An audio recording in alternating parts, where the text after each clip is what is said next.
Good morning, everyone. I'm Dr. Abhishek AM Shrestha, Department of Neurology from National Neuro Center. And today I'm going to present an abstract that's related to Bell's palsy and diabetes mellitus.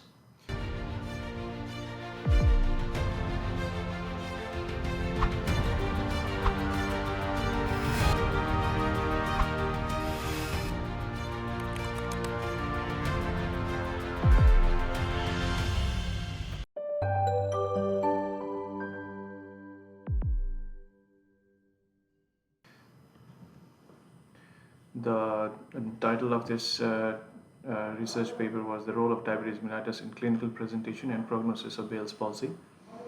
It was done in 2012 and was published in the Journal of American Medicine of American Board of Family Medicine.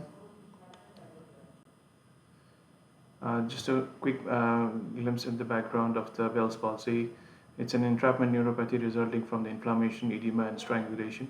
Diabetes, hypertension, and hypercholesterolemia have all been related to microangiopathies, but the relationship between the frequencies, severity, and the recovery course of Bell's palsy in patients with these pathologies is a matter of controversy. So the main objective of this research was to study the role of diabetes mellitus in the clinical presentation and prognosis of Bell's palsy. 56 patients, among which 28 women and 28 men with Bell's palsy were evaluated according to House-Brackman grading system. The patients mainly presented a few days after the onset, and then they were followed up 6 months later. Hypertension, hypercholesterolemia, and diabetes were recorded, and HbA1c was used to evaluate the diabetes, and the value of more than 6.5 was taken as abnormal. So Pearson's chi-square test was used to analyze the data, and among which 20 patients were found to have abnormal HbA1c levels, and they were frequently found to have with a Bell's palsy of grade 4 or 6. The p-value was significant with 0.008 with an odd ratio 4.7. House-Brackman scores were, however, not found to be worse at the 6 months interval period. So no correlations were found for hypertension and hypercholesterolemia.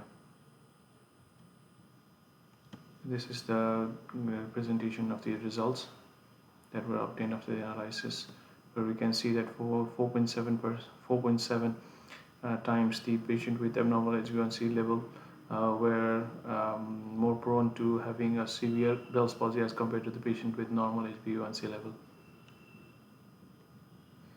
So, as a conclusion, the relationship between the severity of the Bell's palsy and abnormal HbA1c levels seems to be demonstrated. However, at 6 months interval, the severity of the Bell's palsy was found to be almost similar between the patients with abnormal HbA1c level and normal HbA1c level.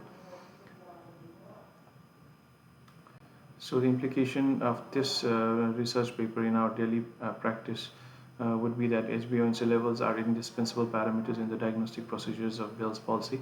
It highlights the importance of the glycemic control and also provides an encouraging prognostic evidence. Thank you.